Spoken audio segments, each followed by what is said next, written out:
So, kind of like Another Age, and, well, actually, it's more like Armored Core Nexus, is, you start the game, and you got this kind of world mappy thing, where you got different areas. It's actually a lot like Nexus. You got a lot, some different areas that you can select that each have, various missions in them.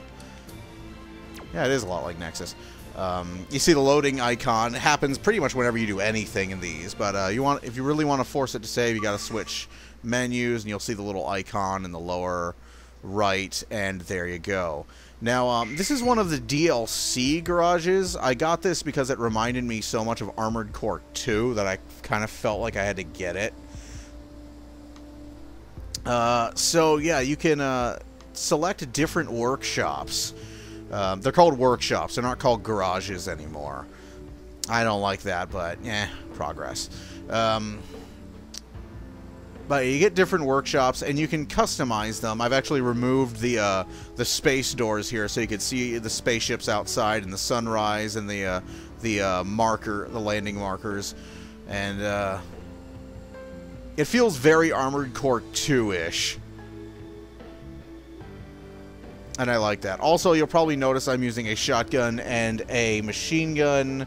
Get used to seeing those. You'll see them a lot in 5. There has been some homogenization of the weapons, but they still, not to the point where they've all lost their identity like in 4. So I was talking about the back parts before. So one of the first things that you kind of figure out is how to switch back parts. And how you do that is you hold the Y button and then you hit the left or right trigger. And that will cause your mech to do this. Now, the way it works in this game, and I hope they keep this, because this is actually pretty slick, is what they do is you have 2 right arm weapons and 2 left arm weapons that you switch between on the fly. And when you run out of ammo for one right arm weapon, it'll immediately purge it, and for either arm, it'll immediately purge it, and you can get the other arm's weapon and continue kicking ass. I like that a lot. So missiles have now been internalized, and I'm trying to. That's the booster. That's another. Missiles have now been, back weapons like missiles have been internalized into the shoulders. Like, remember what they were trying to do with Armored Core 3, where they were trying to have, like, a missile launcher in the shoulders? Well, that's the default now. That's where missiles are located. And there's a bit of a rock, paper, scissors with the missiles now. You have, you used to have 2 damage types, which were shell damage, which was your ballistic weapons, and then you had energy damage, or Kojima damage, or thermal damage in this game. And that's basically your, energy rifles, pulse weapons, etc. But now you have a third kind of damage called chemical. So you've got to build your mech with a resistance to all 3 of these, while still keeping your mech's resistance, while still being able to dish out all 3 kinds of damage against a target. So I kind of have, what is basically like a Kurosawa Light on my back here, and I have a shotgun, a minigun, and a battle rifle, which is basically just a beefed up rifle. That's really all it is, but it is a chemical weapon. It inflicts chemical damage. I actually don't have missiles equipped. I have an energy amplifier that increases the damage done by energy weapons to make this mini Sawa here about as badass as it can be. There is a proper Kurosawa in the game. It only has about 4 shots. It does titanic amounts of damage, but at only 4 shots, even if you have something that increases a magazine capacity of your weapons and gear, 4 shots isn't much. So it's pretty worthless compared to this thing. This thing is pretty useful, like in basic use, so it stays. Energy weapons also don't drain your capacitor nearly as much. So let's go ahead and get out of that, and I will show you AC test. And I will just go into a regular test, no enemies, just to sort of show you how you get around in this game, and sort of explain what's going on with the movement and such. Main system activating combat mode. So, unlike in previous games, previous Armored Cores, even in 4, when you held down, it was the X button on the PlayStation games, and it's the A button on the 360 controller. When you held it down, you would boost. This has been relegated to a jump, but it's also how you move vertically. You don't boost straight upward, you do something else, and I'll show you in a bit. To use your boosters, there is now a toggle for them. You can hit your left bumper to toggle them off and on, or you can just turn it so that they're automatically on all the time. I thought that was annoying, so I just put it on toggle because I like having just a little bit more control. So, like in Armored Core 4, while this was a good change, something good they did in that game, while you're boosting along the ground, you're not using energy. This could be really irritating in the old Armored Core games, where you would be constantly running out of energy because you're trying to get somewhere, and you just, you know, you just have to, like, stop and do this. And if you were going for a good ranking, if you're trying to 100% the missions, that didn't really help. So now, by default, you don't use up energy while you're boosting along the ground. That's great. You can do a high boost by clicking the left thumbstick in the direction you want to go. This will chew up your capacitor quite a bit. Now, you're probably wondering, where the fuck is the capacitor? Well, if you look at the center display, I've actually made it less transparent. It's actually harder to see by default. But you look at the display, and there are 4 quarters. The bottom right is your energy capacitor, the bottom left is your AP, and the top 2 halves are the ammo for your currently equipped left and right weapons,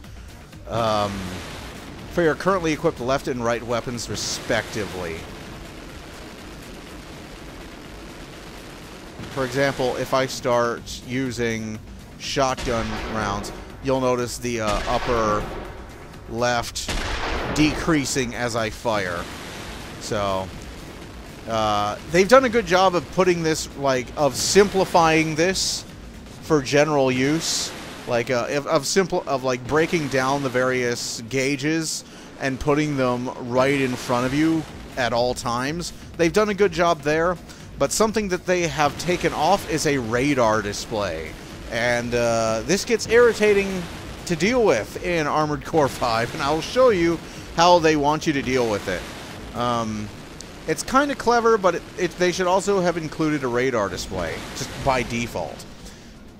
Or at least, even on some heads, it would be great. So, moving on, there is a second mode to your AC, and this comes in handy when you're going to be using the method I'm describing. System scan mode. So, when you're in scan mode, you can see the condition of all of your gear. You can also scan enemy mechs and see their condition. You'll see me doing this a few times. You can see how much ammo you have left. You can see what your energy capacity is. If you'll, you can see how much AP you've got left up there. AP totals, like in Armored Core 4, are nuts. But that AP total is in no way indicative of actually being sturdy. You take a ton of damage really fast in this game. So the amount of time you can stay alive isn't really higher or lower than in previous Armored Core titles. The numbers are just bigger, and there's no real difference. So at least I haven't noted one. So what they want you to do is they want you to deploy these, and these are little recon drones. So you see these drones, you deploy them, and you'll be, if there's an enemy within their sensor range, you'll be able to see them through walls. You'll be able to scan them from far away. You can pop one out and it'll land far away, so you can sort of scout out an area before you have to get to it. And when they pick up an enemy, they will ping red, and they will sort of tell you how many enemies are near you there. So that's a very vital practice to get into, is just like scattering these things all over the place so they can tell you if there's anybody nearby, and so you can scan them. And that's the substitute for a radar in this game, and it makes combat a lot more tactical. It also makes it a little bit more chaotic, because you can't quite plan for who might be there at first. You've still got to kind of go over there and take a good look. So, yeah. And they can, of course, travel beyond the range of these pretty easily, and then you're once again blind. So I would have really just preferred like a radar mode be included on the scan mode. Just like a radar screen.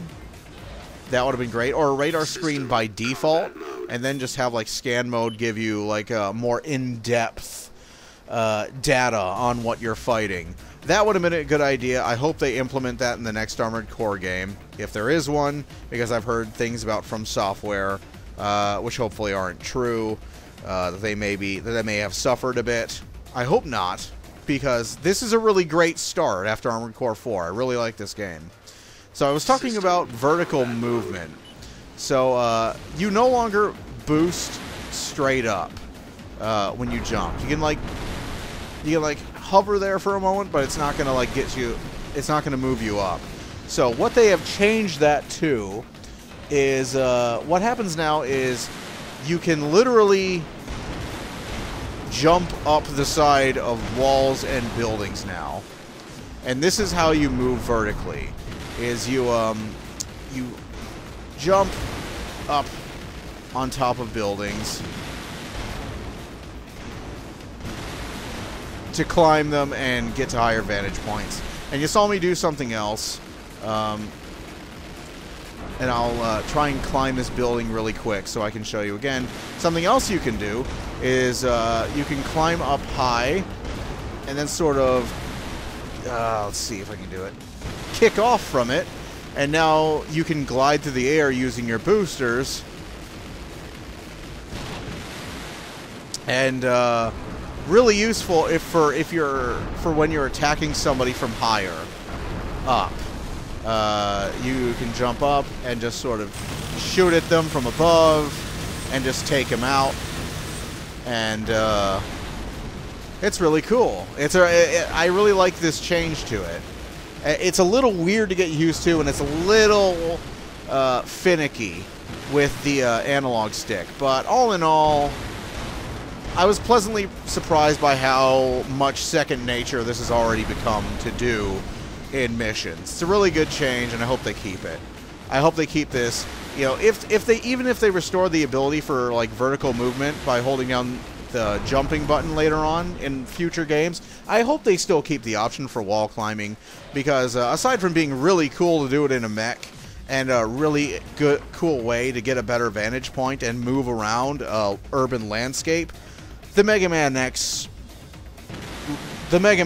geek in me loves it. Like the Mega Man, the Hulk Ultimate Destruction fan in me loves it. And that's what this game plays like a lot. It's like Hulk Ultimate Destruction with mechs almost, sometimes. I like that. It's cool.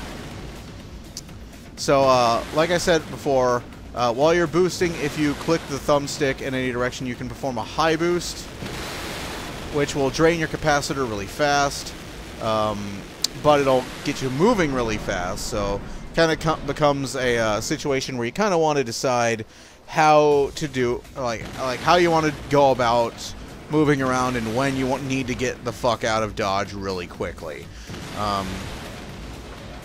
So something else they've added, something that has remained from 4 that I do like is the quick boost ability, where if you're like moving in a direction, you hit the X button, you're automatically going to boost in that direction. And it's really great for evasion.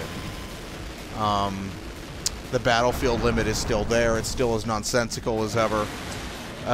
So something that is different, though, about the quick boost, that is new in Armored Core and needs to stay, is the ability to attack with your mech without the need for weapons. Before, if you ran out of ammo and you didn't have a saber, you were screwed. And I've driven this point home when I played Armored Core 2. I always equip a saber. I always equip like a laser blade in case I run out of ammo. That saved my life more times than once. Armored Core 5 is different. Armored Core 5 really wants you to use they really want you to use the weapon switch mechanic as much as possible and get into using it. So what they've done is they've given you an alternative to using a laser blade that is actually quite a bit more powerful, but it's harder to pull off. And that is the melee attack. If you hold down the X button, you will literally boost forward and basically axe kick them in the face. And the damage you do depends on how heavy your legs are and how fast you can move, basically. Mass plus kinetic energy equals hurts like hell. And I have some heavy legs that allow me to do some pretty respectable damage with a melee attack. So your legs now actually double as a weapon you can use, and you thankfully don't take damage when you do this because your legs have this shield on them to increase your defense when you're kneeled using like cannon weapons, which again, like in Armored Core 2, you will never see me use because of the loss in mobility. But I have taken on a tank AC, which, my god, those are so OP in this game. Oh, tank ACs are assholes in this game, man. But I have taken on tank ACs and bludgeoned them to death with my mech's knees. I have killed them with melee attacks. 3 or 4 of them, in rapid succession, will kill a tank. I like that. I like being able to inflict really devastating damage. Although, like I said, it's very hard to pull off, and it's very high risk, high reward. You basically have to be dead on with your boosting. And the AI in this game likes to get froggy, even the tanks, a lot. So it's hard to set it up. But if you can stun lock them with that knee, oh my, they are in for a world of pain. And it is glorious if you can pull it off. So, while I'm on the subject of pain, using laser rifles in previous games used to be quite painful because they would chew up your capacitor like nobody's business. Now, it really kind of depends on the weapon. Most laser weapons, such as the mini Sawa that I have here, actually won't use up your capacitor very much. As you notice there, you can charge them up to do extra damage, and then they'll start eating up your capacitor. But on their own, without charge, they do pretty decent damage. And they don't eat up your capacitor all that much. And even when they do, your capacitor recharges so fast that it's really not a thing. So I think that's it for the basics of how Armored Core 5 plays. It takes getting used to. Most definitely it takes getting used to, but it's been worth it. I've been loving this game so far. I don't even think I'm halfway through with it. In fact, I know I'm not even halfway through with it. And I've done like 30-something order missions and about 4 story missions. So the way the game's story is set up is a little weird. Let's go ahead and leave this mode. The way the story is set up is kind of weird. You have story missions and order missions. Story missions are the plot, are sort of the A plot of the game. They explain how you met the people you know in order, and basically how you end up the place you are when the order missions begin. So the game is actually, in some ways, kind of a prequel to itself. If it sounds weird, that's because it is. And then the order missions carry on the main plot from where the story missions end, which makes them the lion's share of the story. I don't know. The missions marked story are usually much harder and much longer than order missions. Whereas the order missions can just get bullshit hard on your ass. Are usually far simpler, but they can get pretty bullshit hard on your ass. Like throwing you in combat against 2 tank ACs, for example. Yeah, thanks for that game. But it also throws you against the Zodiacs, who I've only met one of them so far, but they feel a lot like the Frighteners from 2 almost. Like AC pilots who have been contracted to hunt mercenaries down and kill them. It's kind of what it feels like they are. So yeah, the story's a little weird. I still haven't gotten a feel on it yet. Although I have fought the final boss of the prologue. Let's call them the prologue missions. I've fought the final boss of those. He's kind of easy once you get a feel for what his attack pattern is. So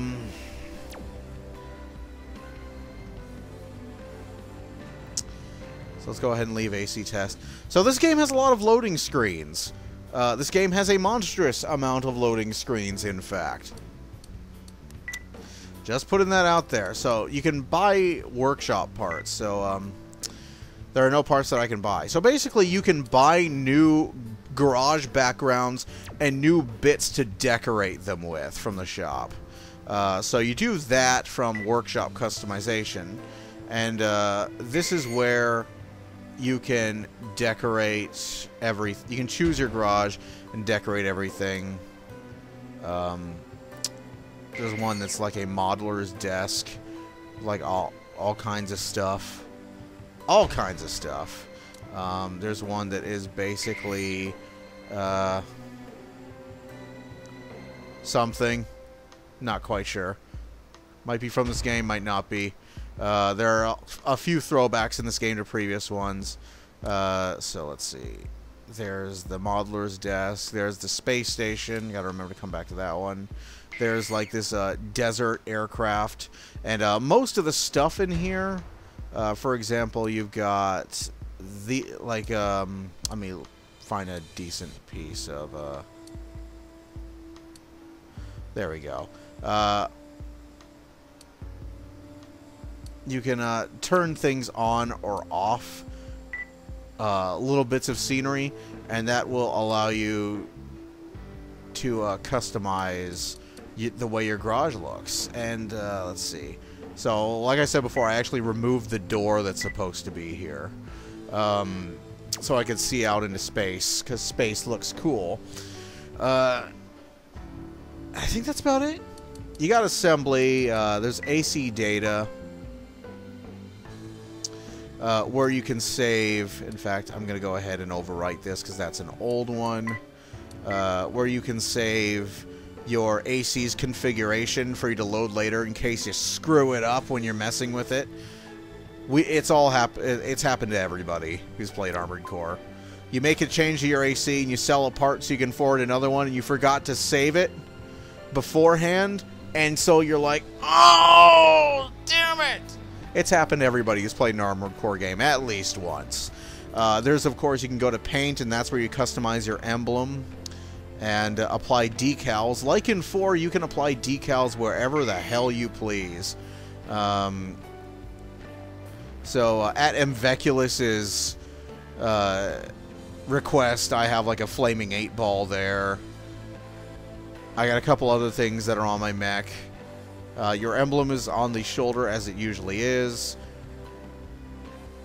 Got a raven mark on my mech. And yeah, so that's basically your garage. Other than that, you can name your AC. You can test it. There's customizing your workshop. There's the settings. In the settings, you'll see like screen settings, which lets you customize the GUI of the game, like in every Garage and every Armored Core ever. You have controls, and I'm unsure if you could fully... I don't remember if you could fully configure your controls in 4, but you can do it here. And that's a godsend, because one of the biggest complaints of the old Armored Core games were the controls. I was always fine with them, but a lot of people had trouble, and a lot of people liked Nexus when it converted to analog controls. I couldn't stand them, but to each their own. You can select different voices for your AC in the options. Like, it's no longer bound to a head. You can select new voices. Main system activating combat mode. Like various different voices. I believe it's Grey Delisle and Tara Strong who are Type 1 and Type 3. I'm not sure who Type 2 is. Main system activating combat mode. Main system activating combat mode. I prefer 2. It sounds the most computery of the 3. I don't know why. I just like the way 2 sounds. So assembly is pretty self-explanatory. Paint, I've already explained that. Let's go ahead. Oh, team. So this is an online Armored Core, and there's actually a few MMO aspects to it, where you can, fucking Armored Core 2 represent. You can create a team, recruit other players to your team, hold territory, defend it, invade other people's territory, that sort of stuff. Your team is basically your clan. It's a guild, is what it basically is. So anybody who's played an MMO or any has been in a clan, a gaming clan, is gonna know what's going on here. And that's pretty much it. You can trade with other players, show personal data, operation files.